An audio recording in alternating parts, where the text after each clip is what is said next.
사도신경으로 신앙 고백 드리시겠습니다. 전능하사 천지를 만드신 하나님 아버지를 내가 믿사오며 그 외아들 우리 주 예수 그리스도를 믿사오니 이는 성령으로 잉태하사 동정녀 마리아에게 나시고 본디오 빌라도에게 고난을 받으사 십자가에 못 박혀 죽으시고 장사한 지 사흘 만에 죽은 자 가운데서 다시 살아나시며 하늘에 오르사 전능하신 하나님 우편에 앉아 계시다가 거기로부터 산자와 죽은 자를 심판하러 오시리라.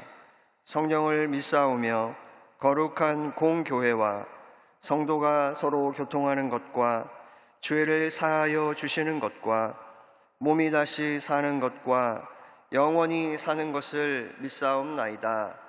아멘. 전능하신 우리 주 아버지 하나님, 민족의 명절을 잘 마치고 이제 오늘 일상으로 모두가 복귀하는 새 아침 밝은 날을 허락해 주신 것을 감사합니다.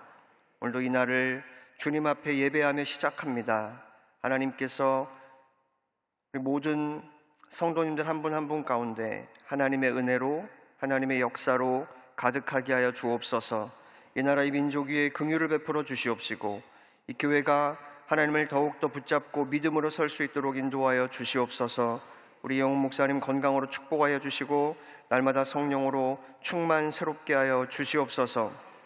오늘 예배가 하나님을 기쁘시게 하며 무엇보다 하나님이 예비하신 놀라운 은혜를 누리는 복된 은혜의 시간이 될 수 있도록 성령 하나님께서 친히 주장하여 주옵소서. 예수님의 이름으로 기도드립니다. 아멘. 함께 나누실 말씀은 이사야 40장 27절부터 31절까지 말씀입니다. 이사야 40장 27절부터 31절까지의 말씀을 다 같이 봉독하겠습니다.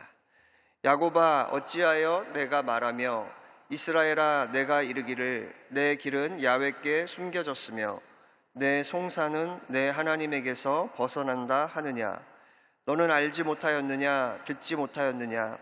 영원하신 하나님 야훼 땅끝까지 창조하신 이는 피곤하지 않으시며 곤비하지 않으시며 명철이 한이 없으시며 피곤한 자에게는 능력을 주시며 무능한 자에게는 힘을 더하시나니 소년이라도 피곤하며 곤비하며 장정이라도 넘어지며 쓰러지되 오직 야훼를 앙망하는 자는 새 힘을 얻으리니 독수리가 날개치며 올라감 같을 것이요 다른 박질하여도 곤비하지 아니하겠고 걸어가도 피곤하지 아니하리로다. 아멘. 명절은 잘 보내셨죠? 요즘 우리가 듣기 어려운 말이 있는데 그것은 위드 코로나라는 말입니다. 위드 코로나라는 말은 영어 전치사 위드에 코로나의 이름 코로나를 붙여서 위드 코로나라는 말을 사용했습니다. 전 세계가 코로나 팬데믹으로 힘든 시간을 보냈고 이제는 코로나와 함께 살아가는 일상이 되었다라는 의미에서 위드 코로나라는 말이 등장하였습니다. 여전히 코로나 바이러스가 존재하고 또 불과 얼마 전 여름에는 재유행이 올 거라며 우리가 우려를 했었지만 어쨌든 그 모든 시간에도 불구하고 우리 모두가 이제는 코로나와 함께 살아간다는 의미로 위드 코로나라는 표현을 사용하고 있고 우리는 그런 위드 코로나 시대를 살아가고 있습니다.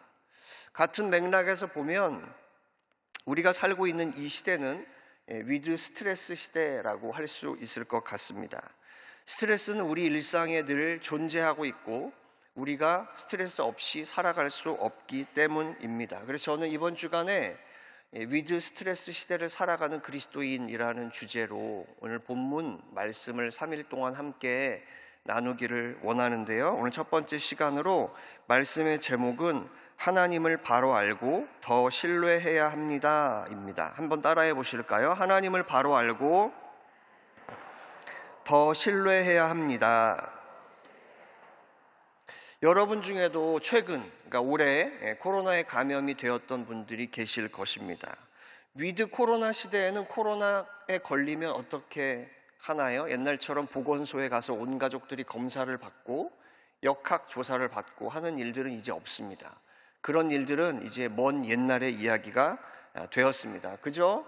코로나 걸려서 기침 나고 열 나고 하면 약 먹고 집에서 푹 쉬는 것으로 대신합니다. 물론 이제 중한 증상이 있으신 분들은 병원에서 진료를 받고 입원 치료도 받기도 하시지만 대부분의 분들은 약 먹고 며칠 집에서 푹 쉬면 다시 일상으로 돌아갈 수 있는 그런 시대가 되었습니다. 우리가 위드 스트레스 시대를 살아간다면 스트레스도 마찬가지라는 것입니다. 스트레스는 현대 사회에서는 없어지지 않습니다. 그리고 막을 길도 없습니다. 그러니까 스트레스가 찾아와가지고 내 몸이 힘들고 마음이 힘들어지면 우리는 무엇을 해야 할까요? 몸도 마음도 쉬어야 합니다. 근데 어떻게 쉬어야 하냐? 예수님께서 답을 주고 계시죠. 마태복음 11장 28절에서 수고하고 무거운 짐진 자들아 다 내게로 오라 내가 너희를 쉬게 하리라. 우리는 어디서 쉬어야 하느냐? 주님 품 안에서 쉬어야 하는 줄 믿습니다. 이런 약속의 말씀을 붙잡고 스트레스를 날려보낼 수 있어야 한다는 사실입니다. 지난 8월 26일 기사에 따르면 호주에서는 연결되지 않을 권리라는 법이 시행되었습니다. 이 법은 어떤 법이냐면 이미 2017년부터 프랑스에서 시행이 되었고 또 남미나 유럽에서는 이미 20여 개국에서 시행되고 있는 법이라고 합니다. 한마디로 말하면은 이 연결되지 않을 권리라는 법은 업무 시간 외에 업무와 관련된 연락을 받지 않을 권리를 말합니다. 근무 시간 외에 고용주가 연락을 했는데 그 연락을 안 받았다고 해서 처벌을 받을 수 없다는 거죠. 심지어 이 법을 어기면 직원은 최대 1,700만 원, 기업은 최대 8,400만 원의 벌금을 부과받을 수 있다고 합니다. 한마디로 말해서 퇴근했으면 연락하지 말라라는 법이고 이 법을 어기면 심지어 이렇게 벌금을 내는 상황이 발생할 수도 있다는 것입니다. 그러니까 퇴근 후까지 업무로 인한 스트레스 주지 말라는 것을 의미하고 있습니다. 현대 사회에서 사람들이 겪고 있는 가장 큰 문제가 삶의 스트레스라고 할 수 있습니다. 직장에서, 학교에서, 또 가정에서, 심지어는 교회 공동체 안에서도 사람들이 함께 부대껴 살다 보니까 스트레스를 받는 상황들이 발생할 수 있습니다. 격렬한 경쟁 속에서 살아가다 보니까 몸과 마음이 힘들어져서 공황장애나 우울증 또 조현병과 같은 질병으로 힘들어하는 분들도 계십니다. 이 모든 것들이 스트레스로부터 시작된다라고 할 수 있습니다. 그러나 우리 중에 어느 누구도 나는 이런 병에는 절대 안 걸릴 거다라고 자신할 수 없습니다. 그래서 그리스도인들도 스트레스를 피할 수 없고 우리는 이런 위드 스트레스 시대를 살아가는 그리스도인이라고 할 수 있습니다. 오늘 본문 30절을 보면 소년이라도 피곤하며 곤비하며 장정이라도 넘어지며 쓰러진다라고 기록하고 있습니다. 이것이 오늘날 우리가 살아가고 있는 삶이다라고 할 수 있죠. 여러분 옛날 농경 생활을 살아가던 그 시대에는 자연에 묻혀 자연과 더불어서 시간에 쫓기지 않고 살았습니다. 그때는 사람들이 이런 경쟁 의식을 갖지 않았습니다. 왜냐하면 대부분 나와 비슷한 직업을 갖고 있었고 눈에 보이는 사람들은 마을 사람 몇 사람밖에 되지 않았기 때문입니다. 그러나 지금은 SNS와 인터넷을 통해서 전 세계의 사람들이 연결되어 있는 초연결 사회를 우리가 살아가고 있습니다. 그런 것들을 통해서 우리가 다른 사람들의 삶을 보게 되는 거죠. TV를 통해서도 보게 되는 것입니다. 그러면서 내가 의식하지 않았음에도 불구하고 자연스럽게 비교의식이 생기고 내 삶은 이런데 저 사람들은 왜 저렇게 살까? 나는 이렇게 사는데 저 사람들은 왜 저렇게 살 수 있을까? 라는 생각을 계속해서 하게 되었다는 사실입니다. 하지만 우리가 복잡한 세상이 싫고 경쟁사회가 싫다고 해서 그 옛날 농경사회로 돌아갈 수는 없습니다. 우리가 오늘부터 연휴를 끝내고 다시 일상으로 복귀하는데 매일매일 생존 경쟁을 하며 긴장과 스트레스 속에서 살아가는 것이 우리 인생이라는 사실입니다. 본문을 보면 이스라엘 백성들도 엄청난 스트레스를 받은 것 같습니다.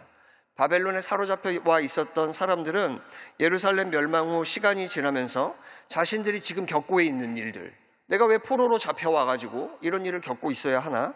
이런 생각들을 하게 되었고, 이건 우리 잘못이 아닌데? 라는 생각을 하게 되었다는 사실입니다. 결국 이런 마음은 어떻게 이어졌느냐?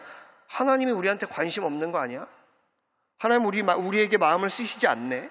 하나님이 우리의 송사를 더 이상 관여하시지 않는 거 아니야? 라는 마음을 갖게 되었다는 사실입니다. 내 인생이 왜 이 모양이지? 나 언제까지 이렇게 살아야 하지? 이런 생각들이 그들 안에 생겨나게 되었다는 사실입니다. 그리고 본문 27절과 같이 한탄하기에 이르게 되었습니다. 내 길은 야훼께 숨겨졌으며 내 송사는 내 하나님에게서 벗어난다. 이 본문을 세 번역 성경은 이렇게 번역하고 있습니다. 주님께서는 나의 사정을 모르시고 하나님께서는 나의 정당한 권리를 지켜주시지 않는다. 이게 무슨 말입니까? 하나님, 나한테 왜 이렇게 관심이 없으세요? 요즘 애들 말로 표현하면 정말 나한테 1도 관심이 없네요. 이렇게 얘기하는 거예요. 내가 왜 이런 대접을 받아야 되나요? 내가 왜 이런 일을 겪어야 하나요? 라고 불평하고 있는 것입니다. 그런데 오늘 본문에서 이사야는 그들의 불평을 인정하지 않습니다. 오히려 뭐라고 이야기하느냐? 하나님은 천지를 창조하신 분이다. 하나님은 피곤하지 않으시고 피곤하고 낙담한 자기 백성에게 오히려 새 힘을 주시는 분이라고 역설하고 있습니다. 여러분이 섬기고 믿고 있는 하나님께서는 여러분의 일에 관심을 갖고 계십니까? 여러분이 받고 있는 스트레스에 여러분의 하나님은 관심을 갖고 계시고 그것을 알고 계시는 분이십니까? 혹시 여러분 중에 어떤 분은 오늘 본문의 이스라엘 백성들과 같이 하나님 나한테 왜 이렇게 관심이 없으세요? 내가 이렇게 스트레스 받고 있는데 왜 날 도와주지 않으세요? 이런 말씀을 하고 계시지는 않습니까? 여러분, 이스라엘 백성들 입장에서는 충분히 그런 말 할 수 있을 것 같아요. 난 내가 범죄해가지고 이렇게 쫓겨난 게 아닌데, 내가 범죄해서 우리나라가 멸망한 게 아닌데, 내가 뭐 잘못해가지고 내가 지금 포로로 끌려와 있는 것 같지 않은데, 이런 생각을 할 수 있었다는 거죠. 여러분, 그러면 이와 같은 삶을 살며 마음의 여유를 가지고 스트레스를 이기고 기쁘고 평안한 삶을 살아갈 수 있는 길은 없을까요? 있습니다. 그것은 바로 우리에게 멈춤의 시간이 필요하다는 사실입니다.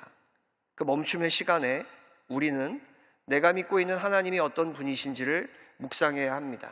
그리고 더 주님 앞에 나아가야 할 줄 믿습니다.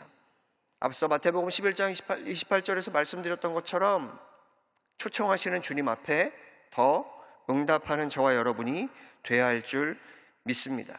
그래서 우리가 스트레스를 받고 스트레스 가운데 살아갈 때 기억해야 하는 것은 뭐냐? 더 내가 믿는 하나님은 어떤 분이신지에 대해서 생각해 볼 필요가 있다는 것입니다. 인간적인 힘으로 스트레스에서 해방되겠다고 잠시 잊겠다고 술을 마시고 마약에 중독되는 사람들이 요즘 너무나 많이 있다는 것을 우리가 알고 있습니다. 인간적인 쾌락을 통해서 잠깐의 그런 일시적인 일들로 인해서 우리가 스트레스를 모면해 보려고 하지만 결국은 자기 인생을 더 파멸의 길로 몰고 있다는 것을 알아야 합니다. 호세아 4장 6절은 뭐라고 말씀하느냐? 내 백성이 지식이 없으므로 망하는도다 라고 말씀하고 있습니다. 우리에게 필요한 것은 오히려 하나님을 향한, 또 하나님에 대한, 하나님이 누구신지에 대한 지식이 저와 여러분에게 더 필요한 줄 믿습니다. 하나님의 역사를 알지 못하기 때문에 하나님을 오해하고 하나님을 제대로 알지 못하기 때문에 우리의 믿음이 흔들리고 있다는 사실을 우리는 기억해야 합니다. 이사야 40장 28절을 보면 너는 알지 못하였느냐, 듣지 못하였느냐, 영원하신 하나님 야훼 땅끝까지 창조하신 이는 이라고 표현하고 있습니다. 여러분, 여러분의 하나님, 여러분이 믿고 있는 하나님은 영원하신 하나님이십니까? 여러분의 하나님은 땅끝까지 창조하신 하나님이십니까? 우리가 그것을 우리의 쉼, 우리의 잠시 멈춤을 통해서 생각해 보아야 한다는 사실입니다. 자, 우리가 무엇을 알아야 하느냐? 첫 번째, 하나님은 우리에게 관심이 많으시다는 것을 알아야 합니다. 오늘 본문 27절을 다시 보면 야곱아 어찌하여 내가 말하며 이스라엘아 내가 이르기를 내 길은 야훼께 숨겨졌으며 내 송사는 내 하나님에게서 벗어난다 하느냐라고 말씀합니다. 하나님은, 우리 예전에 원로 목사님께서는 하나님은 구만리 장천에 계셔서 이렇게 표현하셨던 기억이 나는데, 하나님은 너무 멀리 계셔서 우리 같은 사람, 개미와 같은 인생을 살아가는 한 사람 한 사람에게 관심을 다 두시지는 못하실 거야. 이렇게 많은 사람들이 하나님을 섬긴다고 하는데 하나님께서 어떻게 이 모든 사람에게 관심을 두겠어? 내가 하나님 앞에 한 것도 없는데 나 같은 사람 하나님께서 얼마나 관심을 갖고 계시겠어? 이렇게 생각할 수 있다는 것입니다. 그런데 성경은 그렇게 말하고 있지 않습니다. 성경은 뭐라고 말씀하느냐? 우리 주님께서 우리의 머리털도 몇 개인지 세고 계신다라고 말씀하고 있습니다. 아침에 머리를 감고 머리를 빗을 때마다 머리카락이 빠져나갑니다. 마음이 아프죠. 몇 개가 빠져나가는지 셀 수 없습니다. 그런데 우리 주님께서는 그 몇 개가 빠지고 여전히 남아있는지까지 다 세고 계시면서 우리에게 관심을 갖고 계신 분이심을 믿으시기 바랍니다. 여러분, 특별히 우리 여성 성도님들, 미용실 가가지고 머리하고 왔는데 남편이 몰라준다, 주위 사람들이 몰라준다, 얼마나 서운해요. 하나님께서는 여러분의 머리 모양이 바뀐 것뿐만 아니라 여러분의 현재 머리가 몇 가닥 남아있는지까지 세고 계시는 분이심을 믿으시기 바랍니다. 그렇기 때문에 하나님께서 알지 못하신다, 하나님께서 나에게 관심이 없다라고 말하기 어렵다는 것입니다. 여러분, 우리가 얼마나 사람들에게 관심 받기를 원하며 살아갑니까? 학창시절에 누가 나 좋아한다고 하면, 혹은 누가 나한테 관심 있다고 하면 굉장히 들뜨고 기분이 좋아지지 않습니까? 다 한 번쯤은 그런 경험 해보셨죠? 이 버스 타고 학교 오가면서 비슷한 시간대에 등교를 하다 보니까 우리 학교 아니어도 비슷한 이렇게 만나잖아요. 괜히 나를 쳐다보는 것 같고, 그럼 하루 종일 착각을 하면서 기분도 좋아지고 무슨 학업 스트레스 이런 거 다 날아갑니다. 여러분, 그러나 그 정도가 아니라 천지를 지으신 하나님께서 여러분을 사랑하시고 여러분에게 관심을 갖고 계시고, 그러니까 우리가 스트레스 날려버릴 수 있지 않겠습니까? 하나님이 나를 사랑하신다는데, 하나님이 나에게 관심이 있으신데, 이 믿음으로 나아가는 여러분들 되시기를 축복합니다. 또 성경은 말하기를 하나님은 만물을 창조하신 하나님이라고 말씀하십니다. 느헤미야 9장 6절 말씀입니다.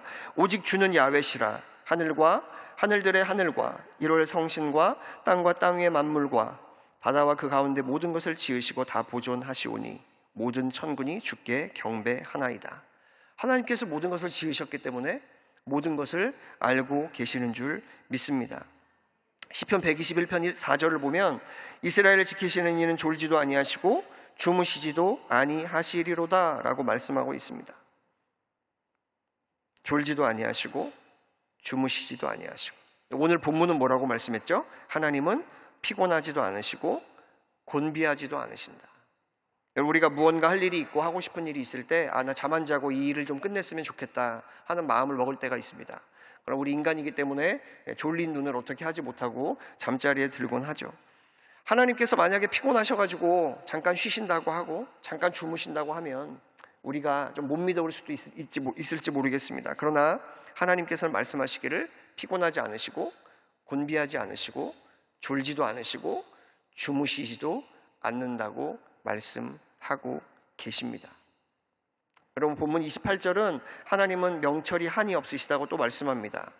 그리고 로마서 11장 33절은 깊도다 하나님의 지혜와 지식에 풍성하며 그의 판단은 헤아리지 못할 것이며 그의 길은 찾지 못할 것이로다 라고 말씀합니다. 여러분, 하나님께서는 명철이 한이 없으시기 때문에 우리의 모든 문제를 아시고 우리가 받고 있는 스트레스를 아시고 그 문제에 대한 해답도 아시고 우리를 어떻게 인도하실지에 대한 계획도 갖고 계신 줄 믿습니다.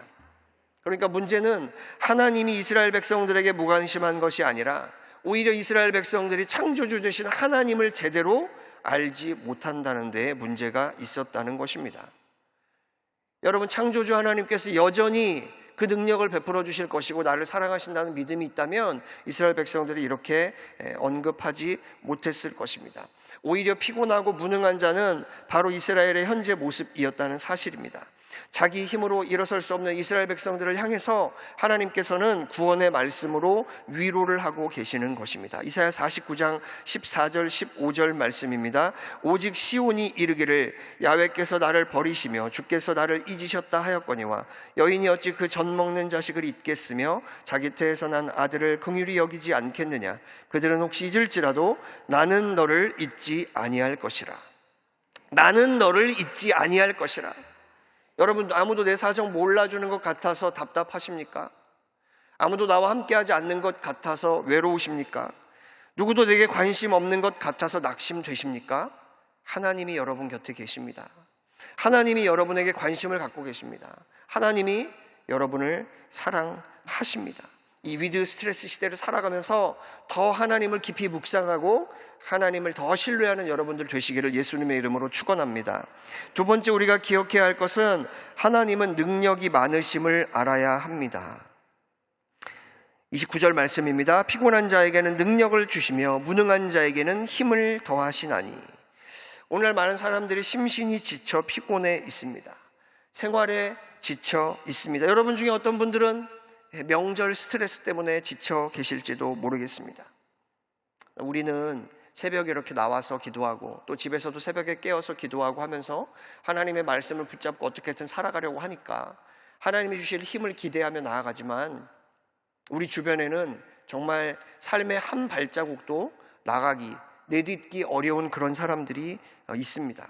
인간관계 속에서 상처받고 스트레스 받는 사람도 있고 자신의 문제가 풀리지 않아서 어려움을 겪고 있는 사람도 있습니다. 성경은 뭐라고 말씀하고 있느냐? 이사야 42장 3절 말씀입니다. 상한 갈대를 꺾지 아니하며 꺼져가는 등불을 끄지 아니하고 진실로 정의를 시행할 것이며 이렇게 말씀하고 있습니다. 여러분, 상한 갈대라고 꺾어버리고 꺼져가는 등불이라고 불을 끄지 아니하시는 분, 그것이 바로 저와 여러분이 믿고 섬기는 하나님이신 줄 믿습니다. 그래서 하나님께서 우리에게 힘을 더하여 주신다는 것입니다. 지극히 무능한 자에게도 하나님께서 힘을 주신다는 사실입니다. 내가 가장으로서, 남편으로서, 아내로서, 아버지로서, 어머니로서, 혹은 직장에서 상사로서, 혹은 사원으로서, 학교에서 학생으로서, 교사로서 우리에게 주신 여러 가지 직임 속에 우리가 힘들고 어렵고 나 더 이상 안 될 것 같아 이렇게 주저앉고 무너져 있을 때에 하나님께서는 저와 여러분에게 능력을 주시기 원하시는 분이심을 믿으시기 바랍니다. 그리고 그 능력의 손을 붙잡고 일어서는 여러분들 되시기를 축원합니다. 히브리서 12장 12절 13절 말씀입니다. 그러므로 피곤한 손과 연약한 무릎을 일으켜 세우고 너희 발을 위하여 곧은 길을 만들어 저는 다리로 하여금 어그러지지 않고 고침을 받게 하라. 여러분, 우리에게 스트레스가 다가올 때 하나님이 나에게 힘을 주신다, 이것을 이겨낼 힘을 주신다 라는 믿음으로 나아가는 여러분들 되시기를 바랍니다. 시편 147편 1절부터 5절까지 말씀입니다. 할렐루야, 우리 하나님을 찬양하는 일이 선함이여 찬송하는 일이 아름답고 마땅하도다. 야훼께서 예루살렘을 세우시며 이스라엘에 흩어진 자들을 모으시고 상심한 자들을 고치시며 그들의 상처를 싸매시도다. 그가 별들의 수요를 세시고 그것들을 다 이름대로 부르시는도다. 우리 주는 위대하시며 능력이 많으시며 그의 지혜가 무궁하시도다. 아멘. 이 말씀을 들으면 생각나는 찬양이 혹시 있으신지 모르겠습니다. 요즘 이제 많이 부르고 있는 찬양이 있는데 여러분이 생각하지 못하실 것 같아서 오늘은 쉬운 찬양, 우리가 아까 함께 했던 찬양, 전능하신 나의 주 하나님은 이라는 찬양의 가사를 함께 좀 생각해 보기를 원하는데요. 전능하신 나의 주 하나님은, 여러분의 하나님은 전능하신 주 나의 하나님, 능치 못하실 일 전혀 없네. 신실하신 나의 주 하나님은 우리의 모든 괴로움 바꿀 수 있네. 아멘. 여러분의 하나님, 전능하신 하나님이 능치 못하실 일이 없는 줄 믿습니다. 신실하신 저와 여러분의 하나님께서 우리의 모든 괴로움을, 스트레스를 바꾸시는 분인 줄 믿습니다. 여러분, 그래서 우리가 찬양할 때 입으로만 이렇게 찬양하는 게 아니라, 물론 이제 하나님께서 이 찬양을 만드신 분들에게 영감을 주셔서 얼마나 고통스럽고 힘들었으면 이런 가사를 만들어서 찬양을 만들었겠습니까? 우리도 마음을 담아서 찬양하는 저와 여러분이 돼야 할 줄 믿습니다. 우리 부목사님께서 예배 때마다 우리 윤광현 목사님 고백하는 거 있지 않습니까? 나는 부활하신 하나님을 믿습니다. 이거 아시죠, 여러분? 여러분, 제가 이 말씀을 준비해서 생각해 보니까 우리는 나는 전능하신 하나님, 창조주 하나님을 믿습니다 라고 고백하는 그리스도인인 줄 믿습니다. 때문에 우리는 그런 정체성을 갖고 있다는 사실을 잊지 말아야 합니다. 내가 믿는 하나님은 전능하신 하나님이다. 내가 믿는 하나님은 천지를 창조하신 하나님이다. 그래서 무능한 자를 일으키시고 무능한 자에게 힘을 주시는 분이시다. 이 믿음을 고백하는 여러분들 되시기를 축복합니다. 여러분, 우리는 스트레스와 함께 살아가고 있습니다. 스트레스 속에서 잠시 멈추어 우리가 할 일은 주님을 더 묵상하는 일입니다. 나의 하나님은 누구신가? 나는 어떤 하나님을 믿고 있는가? 그리고 하나님을 더 신뢰해야 합니다. 하나님은 나한테 관심 없다 이렇게 말해서는 안 됩니다. 하나님은 아무것도 나를 위해 하시지 않고 있어요 라고 말해서도 안 됩니다. 히브리서를 보면 예수 그리스도는 어제나 오늘이나 영원토록 동일하시다 라고 말씀하고 있습니다. 위드 코로나 시대에도, 위드 스트레스 시대에도 저와 여러분이 섬기는 하나님은 어제나 오늘이나 영원토록 동일하게 역사하시는 능력의 하나님을 믿고 오늘도 승리하는 여러분들 되시기를 축원합니다. 기도하겠습니다. 우리 아픈 곳에 손을 얹고 가슴에 손을 얹고 기도하도록 하겠습니다. 하나님, 우리가 괴로운 인생길을 살아가고 있습니다. 스트레스가 많은 세상을 살아가고 있습니다. 복잡한 세상을 살아가고 있습니다. 무엇이 옳은지 분별하기 어려운 세상을 살아가고 있습니다. 그러나 우리가 믿고 섬기는 하나님이 계신다는 것을 기억하게 하여 주옵소서. 어렵고 힘들 때마다 잠시 멈추어 내가 믿는 하나님을 더 묵상하게 하시고 주님을 더 신뢰하게 하여 주시옵소서. 그리고 내가 믿고 섬기는 그 하나님께서 나를 위해 능력을 베푸시고 나를 일으켜 주실 분임을 기억하고 믿음으로 전진하는 우리 모두가 되게 하여 주옵소서. 오늘 아픈 곳에 손을 얹고 마음에 가슴에 손을 얹고 기도합니다. 주님께서 모든 마음의 소원 가운데 응답하여 주셔서 개인 가정 생활의 모든 문제를 해결하여 주시고 그 능력의 손길, 능력의 주님을 체험할 수 있도록 은혜를 베풀어 주옵소서. 아픈 곳마다 예수 그리스도의 보혈로 뿌려주셔 흑암의 권세가 떠나가게 하시고 질병이 물러가게 하시고 날마다 고침받고 깨끗게 되는 은혜가 있게 하여 주옵소서. 예수 이름으로 명하노니 모든 질병과 연약함이 떠나갈지어다. 각종 병만은 묶음을 놓고 떠나갈지어다. 떠나가라. 이 시간에 떠나갈지어다. 하나님 도와주시옵소서. 우리 안에 스트레스도 다 떠나가게 하여 주시고 오늘과 우리가 함께 기도하며 나아갈 때 성령 안에서, 믿음 안에서 더 강하고 담대한 믿음의 소유자들이 될 수 있도록 하나님 우리를 주장하여 주옵소서. 오늘 드린 손길을 하나님께서 기억하여 주셔서 축복하여 주시옵시고 천배만배로 갚으시며 하나님의 역사가 온전히 나타나 우리 모든 성도들 물질의 부유함을 누리며 하나님 앞에 쓰임받는 믿음의 권속들이 다 될 수 있도록 은혜를 더하여 주시옵소서. 예수님의 이름으로 축복하며 기도드립니다. 아멘. 하늘에 계신 우리 아버지여, 이름을 거룩히 여김을 받으시오며 나라가 임하시오며 뜻이 하늘에서 이루어진 것 같이 땅에서도 이루어지이다. 오늘 우리에게 일용할 양식을 주시옵고 우리가 우리에게 죄 지은 자를 사하여 준 것 같이 우리 죄를 사하여 주시옵고 우리를 시험에 들게 하지 마시옵고 다만 악에서 구하시옵소서. 나라와 권세와 영광이 아버지께 영원히 있사옵나이다. 아멘. 할렐루야. 하나님께 감사와 영광의 박수를 올려드리겠습니다. 우리 이 시간에 함께 기도할 때